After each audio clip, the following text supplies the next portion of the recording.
met l'acclamation au Seigneur pour cette 1 million d'MPM que nous voulons, que nous désirons ardemment. Et vous l'aurez compris, j'ai l'honneur effectivement de laisser toute la place à notre pasteur Emmanuel.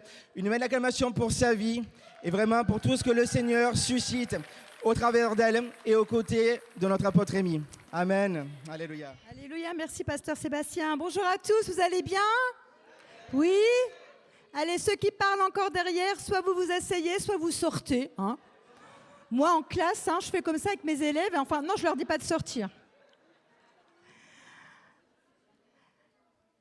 Quel temps on vient de vivre pour la Sainte Seine, franchement. Je regardais tous ces groupes et j'avais vraiment la vision d'Israël. Qui a déjà été en Israël? Le dernier voyage que nous avons fait, on était allé à Shiloh. Et Shiloh, c'est l'endroit où demeurait la tente du tabernacle.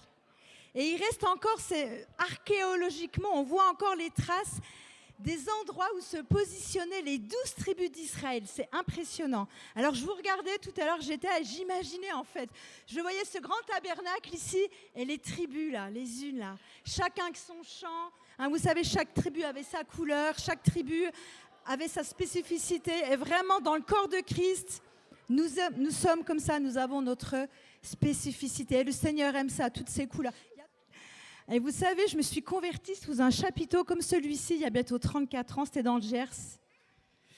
Et franchement, je crois vraiment que le Seigneur, il aime un peu ces modalités différentes que nos 4 murs.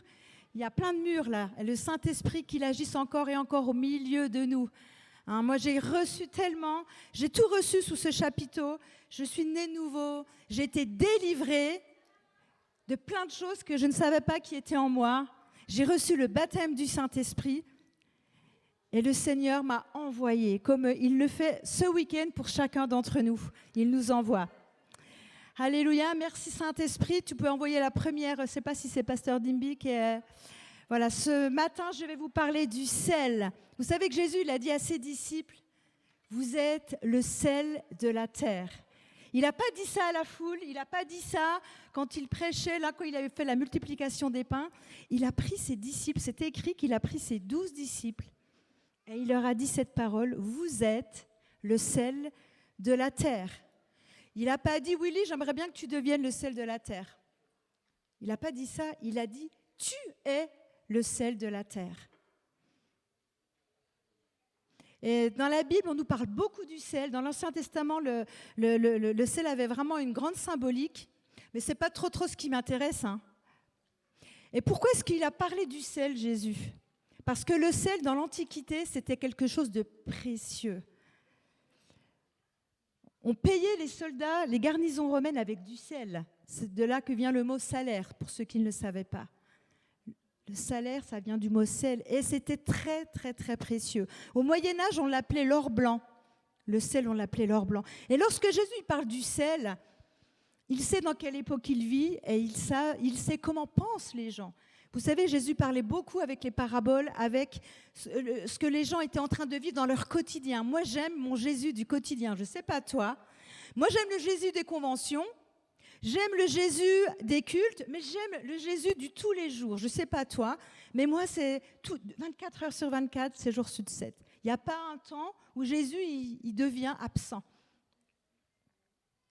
Et je veux être ce sel tout le temps, en fait. Ce sel dans ma génération, ce sel dans ma famille, ce sel dans mon couple. Parce que c'est ce que Jésus a dit que j'étais. Mais pourquoi est-ce qu'il a dit cette parole à ses disciples? Jésus a pris du temps avec ses disciples. Vous l'entendez là depuis des jours et des jours pour ceux qui nous rejoignent dans cette magnifique vision du disciple-là. Transformer un caractère par la parole, c'est la parole qui nous change. Transformer le caractère par la relation, par la communion fraternelle. Si tu n'as pas de communion fraternelle, comment est-ce que tu veux que ton cœur change? Il faut bien qu'il y ait quelqu'un qui vienne se frotter un petit peu à toi.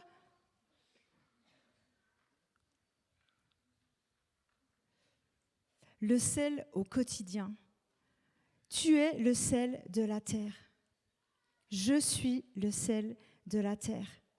J'ai amené ma petite salière ici. Aujourd'hui, le sel, vous y pensez même pas en fait au sel. Vous savez que vous en avez en vous? Eh ouais, vous avez du sel en vous déjà. Vous l'avez naturellement, mais vous avez eu un autre sel à votre nouvelle naissance. Je vais vous lire ce verset. La parole, elle dit que tout homme sera salé.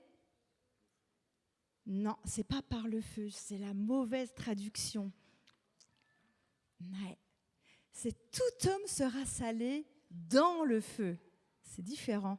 Tout homme sera salé au feu. Jésus, il dit ça à qui? À ses disciples. Vous savez pourquoi il leur dit ça? Parce qu'en fait, ils étaient en train d'aller à Capernaum. Et puis sur le chemin, les disciples de Jésus, ces chers disciples avec qui il partageait son cœur, étaient en train de se demander lequel des deux était le plus grand. Qui était le plus grand parmi les disciples? Vous ne faites pas ça, vous?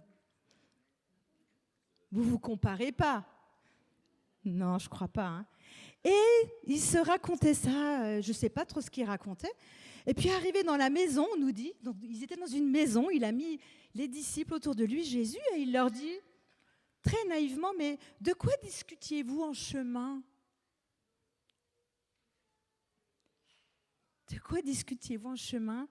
Et vous savez quoi? Ils n'ont pas répondu.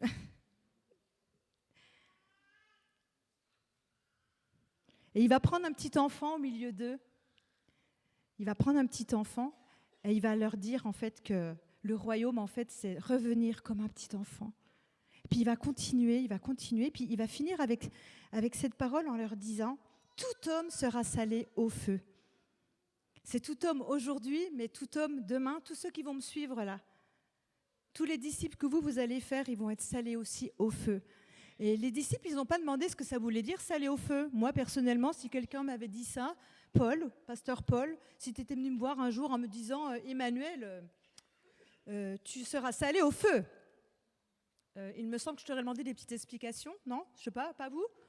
C'est évident pour vous ce que ça veut dire? Barbecue? D'ailleurs, dans l'Ancien Testament, le sel, vous savez où on le mettait? Dans le barbecue, sur les offrandes, sur les holocaustes. On versait le sel sur les holocaustes. On versait le sel pour faire une alliance. Le sel, tu es le sel de la terre. Et quand Jésus va dire cette parole aux disciples, il parle en parabole, il parle en métaphore, bien évidemment. Et en fait, vous savez que... Non, vous ne savez pas, sûrement pas. Parce que moi, je ne le savais pas, mais peut-être que quelqu'un le sait. Lorsqu'on veut raviver un feu, on jette du sel dedans. C'est un combustible. On jette le sel dans le combustible et il y a des flammes qui sont ravivées. Et les potiers faisaient ça dans leur four. Et ils ont remarqué que ce sel, il avait une particularité, c'était que quand il était humide et qu'ils le mettaient dans ce four, il y avait une vapeur qui se dégageait et qui allait dans la terre de l'argile et qui venait consolider l'argile, qui venait le rendre imputrescible, c'est-à-dire incorruptible. Jésus a fait ça de ta vie. Quand tu as donné ton cœur au Seigneur, tu as été salé au feu. Tu n'es pas salé par le feu de l'épreuve, le feu de ceci qui va te rendre meilleur. Non, non, non, non. Ce n'est pas les épreuves qui te rendent meilleur. Est-ce que tu crois que les épreuves te rendent meilleur? Est-ce que tu crois que les épreuves te rendent meilleur? Souvent on dit, oh, on apprend la vie, tu sais. Non, non, tu t'endurcis, c'est tout. Les épreuves ne te rendent pas meilleur. C'est la nouvelle naissance qui t'a rendu meilleur. Parce que tu es né de nouveau. Tu as été rendu imputrescible, incorruptible par ce sel pendant que le Père était en train de te former. Pendant que ce potier, il était en train d'être... Tu étais malléable dans ses mains. Il était en train de te former parce qu'il t'a aimé, il t'a désiré dès avant la fondation du monde. Et tu as été salé dans le feu. Tu as été salé dans le feu du Saint-Esprit lors de ta nouvelle naissance. Est-ce que tu le crois ? Est-ce que tu le crois? Et c'est ça qui change ta vie. C'est ça qui fait que tu es le sel de la terre. Le sel est dans la terre. Le sel est allé dans la terre de ses peaux et ça les rendait lisses, brillants, incorruptibles. C'est ce que tu es. Tu es brillant, tu es beau, tu es belle, tu es incorruptible parce que le sang de Jésus a été versé à la croix pour toi. Sois le sel de la terre. Est-ce que tu es le sel de la terre? Est-ce que tu l'es réellement?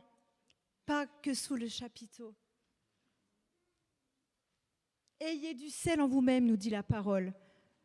Christophe, est-ce que tu veux du sel? Est-ce que tu veux que je t'arrose de sel? Tu veux du sel? Vous savez que malheureusement, dans l'église d'aujourd'hui, vous savez, il se passe plein de choses bizarres. Comme on a beaucoup perdu l'onction, comme on n'est pas revenu à ce qu'on a entendu hier, à la fermeté, à l'originel, à l'original, l'église qui est née dans les maisons, l'église qui est née par la puissance du Saint-Esprit, alors on a dû prendre des béquilles pour essayer de satisfaire un peu la religion en fait. Alors, il y a toutes sortes de choses qu'on a fabriquées. Et puis il y a aussi des gens qui pensent que le sel a une puissance pour délivrer des démons, je ne sais pas. On peut toujours essayer. On fait de la magie, hein, on prend des choses hors contexte. Hein, un verset hors contexte, non, c'est ça? Un verset hors contexte est un prétexte. Tu peux faire dire à la parole tout ce que tu veux. Et il y a des gens, voilà, ils vont prendre des choses de l'Ancien Testament et puis ils vont faire de la magie blanche pour moi avec. Il y a beaucoup de sorcellerie dans les églises. Tout part d'un bon sentiment, vous savez. On fait beaucoup les choses par amour. Vous savez, l'amour. Mais l'amour sans la vérité, c'est rien du tout. L'amour sans la vérité, c'est rien du tout. Vous savez, l'humanisme, c'est parti d'un bon sentiment. Hein. Les inégalités, les privilèges, il fallait un changement dans le pays, dans le royaume de France. Mais l'humanisme, ça a détruit beaucoup aussi. Si ton cœur n'est pas changé, si tu n'es pas salé au feu par le Saint-Esprit, tu peux faire toutes les bonnes offres que tu veux. Tu peux ouvrir des orphelinats, tu peux ouvrir des écoles, tu peux ouvrir des épiceries, tu peux faire ce que tu veux. Mais si ce n'est pas par la puissance du Saint-Esprit, ça ne sera qu'une ONG. Magnifique, tu vas faire du bien et c'est bon de faire du bien. Mais le sel de la terre, c'est pas ça, hein, être le sel de la terre. C'est pas créer une œuvre formidable, c'est pas ça être le sel de la terre. C'est que Christ est en moi. Christ en moi, l'espérance de la gloire. Et ça amène une différence. On est là pour semer dans la vie des gens. Est-ce que tu te sèmes dans la vie des gens? Est-ce que tu sales les gens de ta vie? À quoi il sert le sel? À donner du goût. Est-ce que tu donnes envie aux gens? Est-ce que quand quelqu'un te voit, il dit « Ah, j'aimerais… » Moi, j'ai une amie, elle est vraiment formidable, elle est remplie du Saint-Esprit, elle est pleine de vie, etc. Et un jour, j'entendais quelqu'un qui parlait d'elle et qui disait, et ça m'a fait trop sourire, elle disait, la première fois que je suis allée manger chez elle, je priais le Seigneur et je disais, oh Seigneur, fais que je sois son amie, fais qu'elle devienne mon amie, je voudrais tellement que je sois son amie, Seigneur. Et elle nous racontait ça. Et je dis, c'est génial en fait. Vous imaginez? Moi, j'aimerais bien aussi qu'on me dise « Oh Seigneur, j'aimerais bien être son amie. » Pourquoi? Parce qu'elle a vu quelque chose en elle. Elle n'a pas vu juste une fille sympa. Elle a vu en elle la gloire du Seigneur. Est-ce que tu fais envie aux gens? Le sel, ça donne soif aussi. Est-ce que tu donnes soif aux gens? Ce n'est pas de la culpabilité que je vous dis là. Hein. Je nous parle à nous. Mais on doit être rempli du Saint-Esprit, constamment rempli du Saint-Esprit. Je m'étonne toujours que, je me souviens quand je me suis convertie sous ce chapiteau, je voulais absolument prier en langue. Je voyais que les gens priaient en langue, je trouvais ça, je comprenais rien. Moi, je suis née de nouveau, je ne connaissais rien de rien. Les mots qui sortaient de la bouche des prédicateurs, je ne comprenais rien. Il aurait fallu que il n'y avait pas Google à l'époque, on n'avait pas les smartphones, je ne comprenais rien. Mais le Saint-Esprit, il n'avait pas besoin des mots, des orateurs pour me convaincre. Et quand j'ai été complètement délivrée, le Saint-Esprit est venu sur moi et j'ai commencé à prier en langue. Oh là là, j'étais contente, j'avais le truc que les autres, ils avaient. Sauf que ce n'est pas un truc en fait. Quand le Saint-Esprit te remplit, quand il t'a rempli, c'est pas juste parce que c'était une sensation sympa et puis je fais partie de la bande. Mais en fait, tu es rempli de quelque chose, d'une autorité. Et je m'étonne toujours, après toutes ces années, de fréquenter des personnes, des groupes, les gens ont reçu le Saint-Esprit, les gens ont reçu le don des langues et les gens ne prient pas en langue. Je ne comprends pas ça, je vous le dis. Est-ce que vous avez du sel en vous? Je n'entends pas parler en langue, même ici à Gagnères, les amis. Je n'entends pas prier en langue, je n'entends pas louer en langue. Et ça m'étonne. Ça m'étonne parce que c'est les fleuves d'eau vive qui sont en nous qui doivent être libérés. Quand on prie en langue, on s'édifie soi-même. Alors, on est là, on a un problème, on va voir le pasteur, le leader. Mais est-ce que tu pries en langue? Mais moi, je prie en langue tout le temps. Je suis dans ma voiture, je vais au travail. Korabasha Kandalaya, oh, Seigneur, je t'adore. Tu es merveilleux. Et je commence à chanter en langue. Et j'ai des paroles qui... C'est pas compliqué. J'ai pas fait d'école pour ça. J'ai pas fait d'école pour ça. J'ai juste reçu le Saint-Esprit et j'ai décidé de ce qu'il m'avait donné, j'allais lui rendre à lui en le louant en langue, mais en le donnant aux autres aussi. Tu as ce sel en toi, tu es le sel de la terre.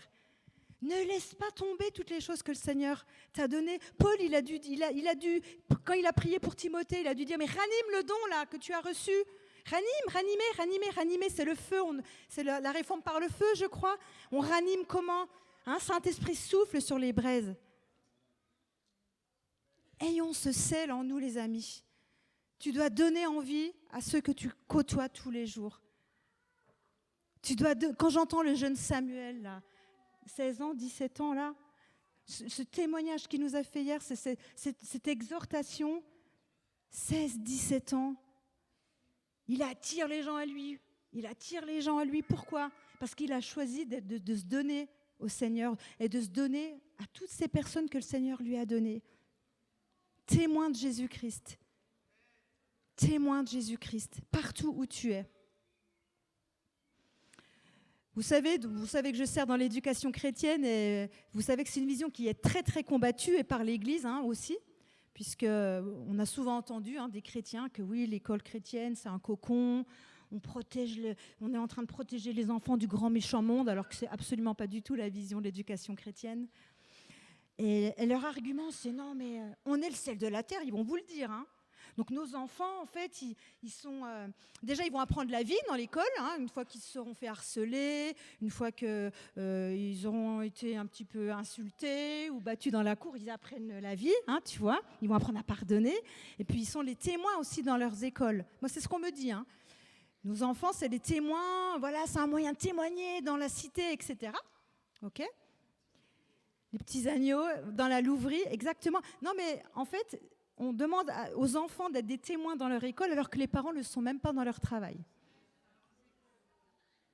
On est en train de jouer aux chrétiens en disant à nos enfants, sois le sel de la terre, sois la lumière dans ta cour de récré, tu parles. Va être une lumière quand tu as 300 gamins qui te tombent dessus.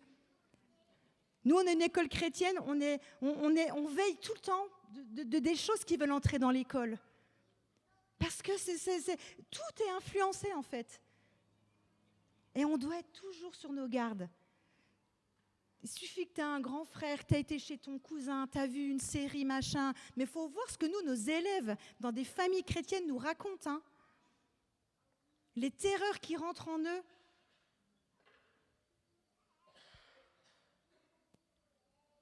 On a une responsabilité d'être le sel de la terre partout où nous sommes. Et je vais vous lire cette parole qui est merveilleuse parce que ça nous paraît des fois, impossible à réaliser.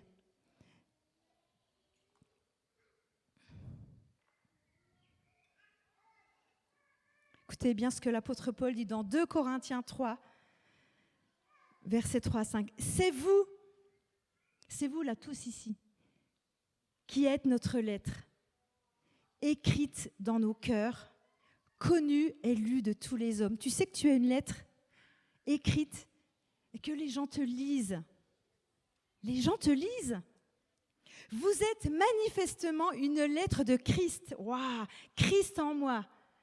Vous êtes une lettre de Christ, écrite par notre ministère, non avec de l'encre, mais avec l'esprit du Dieu vivant. Non sur des tables de pierre, mais sur des tables de chair, sur les cœurs. Ce n'est pas à dire que nous soyons par nous-mêmes capables de concevoir quelque chose. C'est l'apôtre Paul qui dit ça. Ce n'est pas à dire que nous soyons par nous-mêmes capables de concevoir quelque chose comme venant de nous-mêmes. Notre capacité, au contraire, vient de Dieu. Notre capacité vient de Dieu. Ta capacité vient de Dieu. Ta capacité vient de ce qu'un jour tu as été salé au feu. Le Saint-Esprit est venu. Tu es né nouveau. Tu as reçu la nature de Christ. Tous tes péchés ont été pardonnés. Lavé dans le sang de Jésus, justifié, racheté, sanctifié, mis à part pour le Seigneur. C'est ce que tu es réellement. Réellement, c'est ce que tu es. C'est réellement ce que tu es. C'est pour ça que tu as cette autorité maintenant, de marcher sur cette terre et de régner en fait, de dominer sur la terre. Parce que tu es assis dans les lieux célestes avec Christ. Spirituellement, tu es avec Christ dans les lieux célestes. Donc tu règnes avec Christ dans les lieux célestes. Ça ne veut pas dire qu'on ne vit pas quelques petites tribulations, hein. Si on vous racontait depuis le mois d'octobre 2023 jusqu'à aujourd'hui le 19 mai 2024. Mais moi, je veux garder ma saveur. Parce que Christ en moi est l'espérance de la gloire. Et je sais en qui j'ai cru. Je sais en qui j'ai cru. Tout homme sera salé au feu. Lorsque Jésus a dit cette parole à ses disciples, il me l'a dit à moi, il l'a dit à toi. Et il t'a tellement aimé qu'il a tout prévu d'avance pour toi, que ce soit sa capacité en nous. Je veux t'encourager ce matin. Vous savez, le sel guérit aussi. Vous savez que le sel, ça... Vous avez déjà mis une petite blessure là, et on vous mettait du sel dessus. Je sais que aussi dans l'Antiquité, même au Moyen-Âge, quand on torturait des blessés, en fait, on leur jetait du sel sur leurs plaies. Et ils souffraient atrocement. Mais le sel a un pouvoir d'assainissement, un pouvoir de purification. Et quand on dit que tu es le sel de la terre, tu es ce sel qui va aller trouver une personne, tu vas prendre tes mains et tu vas prier pour lui au nom de Jésus. Il a dit dans Marc 16, vous imposerez les mains aux malades et ils seront guéris. C'est très simple. Tu parles avec un collègue et il te confie, c'est Mikwen là, il nous a raconté là, c'était hier matin Mikwen. Hop, il parle avec les collègues, tac, il a mal au genou, il a mal au poignet. Quand on dit, est-ce que je peux prier pour toi? Les gens sont toujours surpris, moi je le fais aussi maintenant. Parce qu'ils pensent qu'on va prier chez nous, dans notre chambre, en cachette. Seigneur, je te prie pour mon collègue. C'est bien de le faire. Mais en fait, non. Mikwen, il l'a fait sur son lieu de travail. Est-ce que je peux prier pour toi maintenant? Et il n'est pas entré en intercession pendant 1 heure. Hein. Père, dans le nom de Jésus, touche mon ami, guéris-le. Merci pour ta grâce qui agit maintenant dans ce corps. Christ en moi qui le fait. Ce n'est pas ma capacité, hein, vous savez. Hein. Christ en moi qui le fait. Soyons audacieux. Saint-Esprit, il est venu pour ça. Hein. Ce n'est pas un esprit de crainte, de timidité que nous avons reçu, mais un esprit d'amour. L'amour, en fait, qui est à la base de tout, la compassion pour les gens. Un esprit de sagesse. Le sel, vous savez, ça se dissout. C'est-à-dire que tu le mets dans l'eau, tu ne vois plus rien. Ni vu ni connu. C'est pour ça qu'on a besoin de la sagesse, un esprit de sagesse sur le peuple de Dieu. Vous savez, il y a des chrétiens, quand ils se convertissent, on a l'impression on leur a fait une lobotomie, comme ça on dit. Ils n'ont plus de cerveau. Ils n'ont plus d'intelligence naturelle, de bon sens. Des choses où moi, je n'ai même pas besoin de prier. Hein. Vous savez, il y a des choses pour lesquelles je ne prie pas pour savoir si c'est la volonté de Dieu ou pas. Hein. C'est du bon sens. Mais le nombre de gens, en fait, ils spiritualisent tout devient mystique. Et le bon sens, la sagesse que Dieu nous a donnée, l'intelligence qu'on a du Père quand même. Lisez les proverbes. Hein. Va vers la fourmi, paresseux.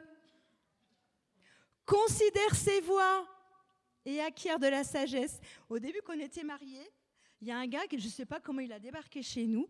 C'était un grand Anglais, il était roux, il venait du sud de la France. Je ne sais pas comment il débarquait chez nous, mais en tout cas, une fois par mois, il venait, on l'hébergeait, parce qu'il devait... je ne sais plus. En tout cas, il cherchait la volonté de Dieu pour sa vie. Le gars, il ne travaillait pas. Hein. Il était beaucoup plus âgé que nous, mais il cherchait la volonté de Dieu pour sa vie. Franchement, j'étais jeune chrétienne, mais alors moi, je n'ai pas besoin de chercher dans les Écritures. Hein. Excuse-moi, le gars, à la charge de tout le monde, tu viens, tu participes en rien, mais il cherche la volonté de Dieu pour sa vie. Ben, déjà, tu vas bosser. Ça, on va commencer par le b.a.-ba de la volonté de Dieu. Hein. Tu acquiers de la sagesse, puis tu trousses tes manches et tu bosses. Ça, c'est juste, il n'y a pas besoin d'avoir un discernement, d'avoir une parole de connaissance, là. Hein. Tu vois, c'est tout simple avec le Seigneur. Hein. Il faut venir aux choses très b.a.-ba, hein, simple. Si les enfants ne comprennent pas, ne dis rien. Il faut que ça passe par les enfants. Si les enfants ont compris ton message, tu peux le dire aux adultes.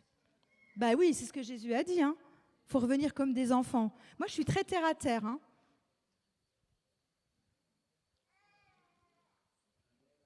Amen. Ayez du sel en vous-même. Donc pourquoi je vous dis que le sel se dissout ? Parce que des fois, dans notre zèle de vouloir tout bien faire pour le Seigneur, évidemment, la sagesse, on l'a oubliée un petit peu.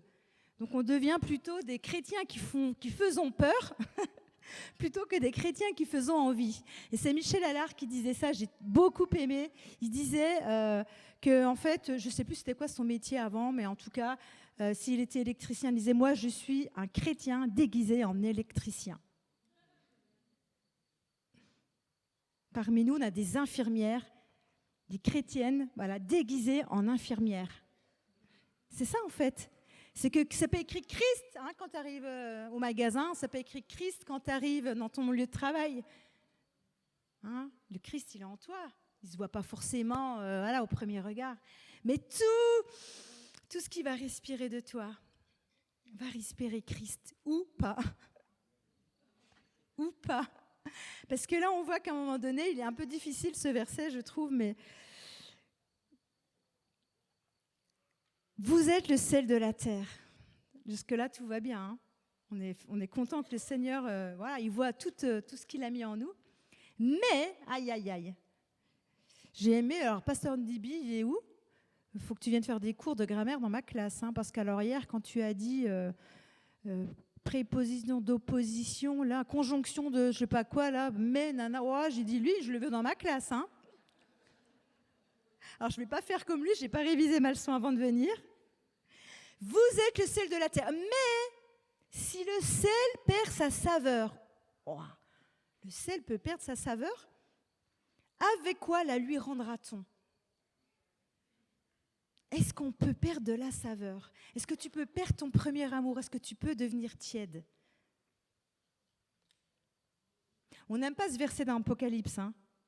On aurait bien aimé qu'il soit dans l'Ancien Testament. Soyez froid, soyez bouillant. Hein. Parce que vous savez, quand il y a des versets qui nous gênent, oh, c'est l'Ancien Testament, c'est l'Ancienne Alliance. Ah mince, là, c'est le dernier livre de l'Apocalypse. Oups. Oh, imaginez. Soyez froid, soyez bouillant, mais les tièdes, je les vomirai.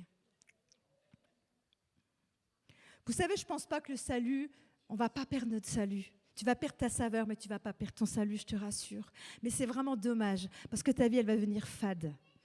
Et Dieu, il t'a aimé quand tu étais dans le bourbier du péché, tu sais. Dieu, il t'aimera encore si tu as connu la gloire, tu as connu son pardon, sa grâce. Puis les circonstances, il y a plein de choses qui font qu'on peut s'affadir, on peut s'attiédir. Dieu t'aime toujours autant, mon ami. Son amour ne change pas, tu es aimé. Bouillant ou tiède, tu es aimé du Père. Tu es aimé du Père. Il aime les pécheurs là dans le monde. Alors, tu crois qu'il ne t'aimerait pas toi ? Il t'aime. Il t'aime. Mais tu aimeras le Seigneur de tout ton Dieu et ton prochain comme toi-même. Si tu t'aimes aussi, reçois ce feu de la réforme. Reviens à ton premier amour. Qu'est-ce qui a fait palpiter ton cœur ?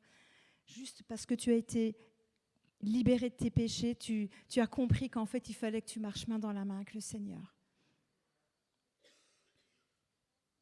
Si le sel perd sa saveur, avec quoi la lui rendra-t-on ? Il y a plein de manières de perdre sa saveur. En fait, j'ai cherché un petit peu comment du sel pouvait perdre sa saveur. Généralement, c'est quand même plutôt rare. Et en fait, il perd sa saveur quand il est en contact avec d'autres substances en fait, qui ont une odeur plus forte. Il va être absorbé, ce sel, et il va perdre de sa saveur. Comment est-ce que je peux perdre ma saveur? Est-ce que c'est peut-être à cause de choix que je vais faire, de fréquentation aussi parfois, d'être dans des fréquentations, mais si vous voulez...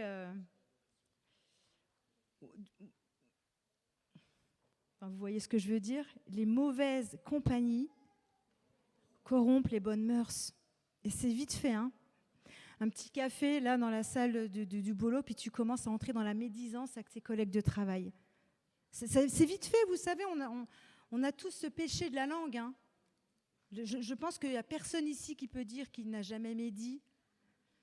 Et pardon, Seigneur, pour toutes les fois où vraiment notre bouche, elle n'est pas salée. Alors on devrait peut-être y mettre du sel un peu sur notre langue. Hein. Et en fait, quand tu t'en rends compte que tu as médit, tu es contrit, en fait. Ça vous le fait? Ça vous le fait, ça? Des fois, vous vous rendez compte que vous dites, mince, aïe. Bon, c'est pas grave, vous demandez pardon au Seigneur. Vous êtes pardonné direct. Relève-toi. Donne ta bouche au Seigneur. Amen.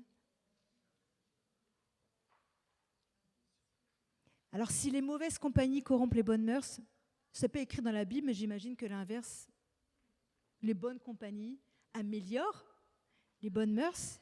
Amen. Amen. Deviens une bonne compagnie pour quelqu'un qui a besoin d'être contaminé par ton sel, par ta foi, par ta joie, par l'espérance qui est en toi. Les gens n'ont pas d'espérance, hein. En fait, c'est ça le drame. Hein.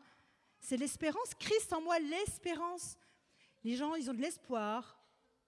Hein. Inch'Allah, ils ont de l'espoir. Si Dieu veut, si Dieu veut, je ne le peux plus, celui-là. À toutes les fins de phrases.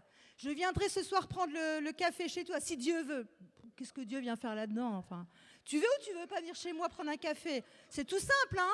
Non, mais vous voyez un peu les bêtises de la religion des chrétiens. Sois normal, sois quelqu'un de normal avec le Saint-Esprit en toi. Ça suffit. Ne rajoute rien. Tu vois? Ne rajoute rien. Voilà.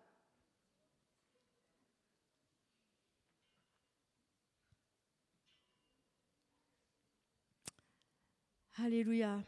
Seigneur, merci que tu nous sales encore, Seigneur, et que tu nous redonnes la saveur, Seigneur, que nous soyons vraiment ces chrétiens, Seigneur, des premiers temps de l'Église, Seigneur, dans nos maisons, Seigneur, avec nos couples, avec nos maris, nos femmes, avec nos enfants, qu'on puisse, Seigneur, aussi être ce témoignage dans nos maisons, Seigneur. Parce que tu nous as transformés, tu nous as touchés et nous voulons à notre tour être des passeurs de ta vie, Seigneur. Nous voulons être des passeurs, Seigneur, de cette espérance. Seigneur, je prie pour tous mes amis ici. Levez-vous, les amis. Merci, Saint-Esprit. Merci, Saint-Esprit. Que ceux qui prient en langue. Vous n'allez pas pécher s'il n'y a pas quelqu'un qui n'interprète pas, je vous le dis. Hein. Ok, hein, on va pas, ça va aller. Celui qui prie en langue, c'est défie lui-même. Si tu pries pas en langue, c'est pas grave. Prie par l'intelligence. On va prier pour les baptêmes du Saint-Esprit. Il faut que tu reçoives cette force, cette puissance qui fait que tu peux aller, tu peux être cette saveur pour ceux qui sont autour de toi.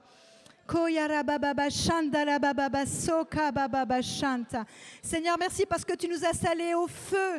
Quand nous sommes nés nouveaux, quand on a eu notre rencontre avec toi, Seigneur. Mais Saint-Esprit, baptise-nous de feu maintenant, Seigneur. On revient à notre premier amour. On revient à ce feu, Seigneur, de la passion, Seigneur. Et Seigneur, tu nous consumes, Seigneur. Tout ce qui n'est pas de toi, tu le fais. Tu sais comment faire, Seigneur. Et que nous ayons ce sel en nous-mêmes, Seigneur. Que nous ayons du sel, Seigneur. Que ton onction soit sur nous. Que tu nous donnes ta sagesse, ton intelligence, Seigneur, pour marcher dans ce que tu as prévu pour chaque chacun d'entre nous. Je prie pour tous mes frères et sœurs, qu'ils soient du sel dans leur maison, qu'ils soient du sel dans leur lieu de travail, dans leurs écoles, Seigneur. Tu as dit que nous étions le sel de la terre et la lumière du monde, Seigneur. Et nous ne voulons pas y déroger, Père, dans le nom de Jésus, Seigneur. Que tout ce qui est venu vous affadir maintenant, que toutes ces choses qui sont venues pour amener de la pollution dans vos pensées, dans vos émotions, dans votre âme, je déclare le sang de Jésus Tout-Puissant maintenant. Et je lis tous ces esprits méchants qui vous oppressent, tous ces esprits qui veulent vous faire dévier du plan divin dans le nom de Jésus. Kora baba shanta taya soko baba shanta. Yeshokoro baba sende yada shanta. Kora baba sota shanta. Donne-toi au Seigneur tout à nouveau. Koya baba shanta. Dis-lui, je suis le sel. Je suis le sel de cette terre. Je suis le sel. Je suis la lumière. C'est ce que tu es. Dis-lui. Kora baba shanda yasoka. Yeshandara baba soye de shanta. Merci Saint-Esprit. Merci parce que tu fais toutes choses nouvelles, Seigneur. Toutes choses nouvelles. Tu es le Dieu des nouveaux commencements, Seigneur. Merci Saint-Esprit parce que rien n'est figé avec toi. Merci de ce que tu es en mouvement. Merci de ce que tu souffles sur les braises. Tu as dit que tu n'éteindrais pas le lumignon qui fume encore, Seigneur. Merci Saint-Esprit. Merci Saint-Esprit, souffle sur les braises, Seigneur. Koyara baba shendoria seteke de bebe shanta. Shandara yasa kamba baba shoye. Imanana santa yara baba shoya rababa. Inamana santa rababa shara mayano. Imanana sokara baba sha. Reçois le Saint-Esprit. Koyara la la la la shanta.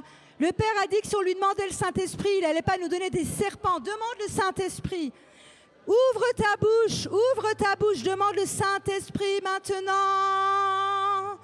Viens, Saint-Esprit, karababa shoyare manasente.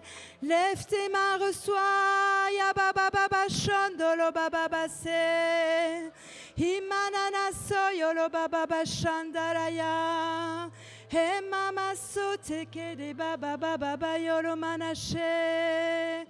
Imana santa baba reçois. Imana yara sholo baba santa. Je veux te délivrer de paroles qu'on a dit sur ta vie, des paroles qui t'ont empêché de briller parce que on a voulu mettre le boisseau sur ta vie. On a voulu tellement te formater que tu as perdu en fait ce zèle, cette saveur. Je brise ces paroles dans le nom de Jésus. Ces paroles qui t'ont jugé soient délivrées au nom de Jésus. Soient délivrées de la confusion aussi.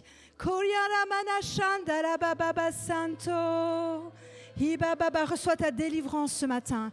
Dans la bonté du Seigneur, reçois la grâce du Père qui t'entoure comme un bouclier, la grâce qui est ta protection, le sacrifice de Jésus Tout-Puissant, la mort et la vie de Jésus-Christ sont suffisants pour ta vie. C'est un bouclier sur ta vie.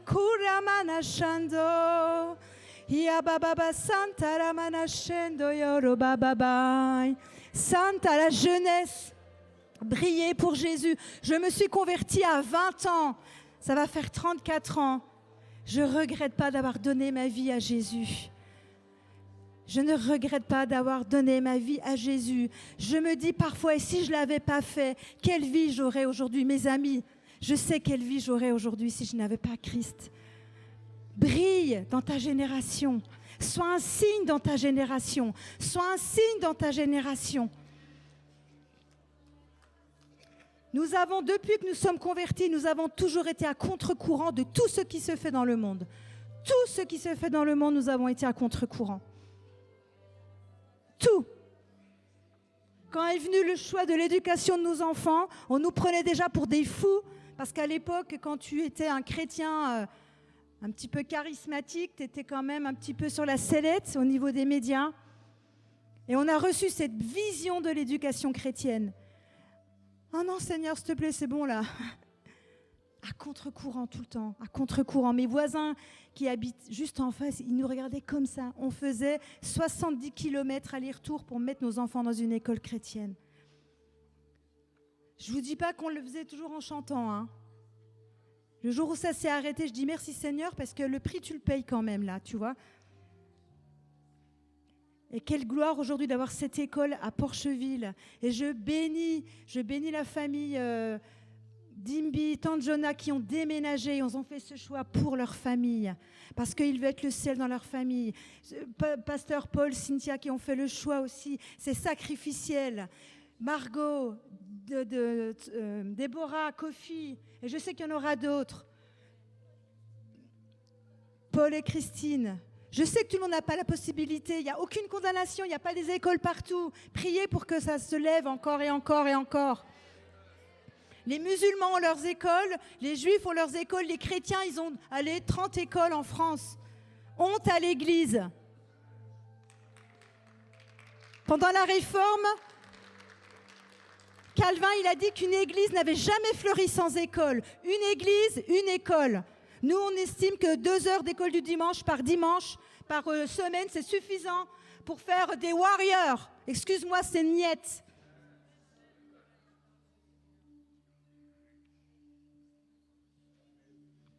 Priez pour qu'il y ait des églises, qu'il y ait des collèges, des collèges, des lycées, des universités.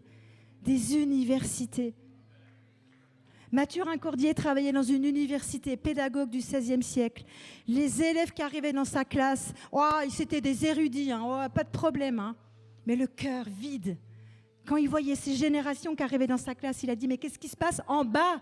Pourquoi c'est quoi ces élèves qui arrivent dans ma classe? Et il a laissé son poste d'enseignant d'universitaire et il est allé dans les petites classes. Chez les petits, c'est là que ça commence, chez les petits, chez les tout petits. Priez pour des crèches. Vous allez avoir des assistantes maternelles, des puéricultrices remplies du Saint-Esprit. On ne va plus entendre tout ce qu'on entend dans des maltraitances, que ce soit au début chez les petits ou chez les plus vieux dans les EHPAD, là où il y a de la maltraitance aussi. Peuple de Dieu, que fais-tu? Ouvre une EHPAD, ouvre une crèche. Qu'est-ce qui brûle dans ton cœur? Ouvre une banque, si c'est les finances. Ouvre une entreprise de je ne sais quoi. Mais brille dans ce monde. Tout est possible à celui qui croit. Ne limite pas Dieu, ne limite pas Dieu, ne limite pas Dieu. Parce que ce n'est pas ma capacité. Qu'est-ce qu'il a écrit l'apôtre Paul? C'est la capacité de Dieu en toi. Amen. Alléluia. Merci Saint-Esprit. C'est l'heure? Ok. Je vous aime, je vous bénis tous.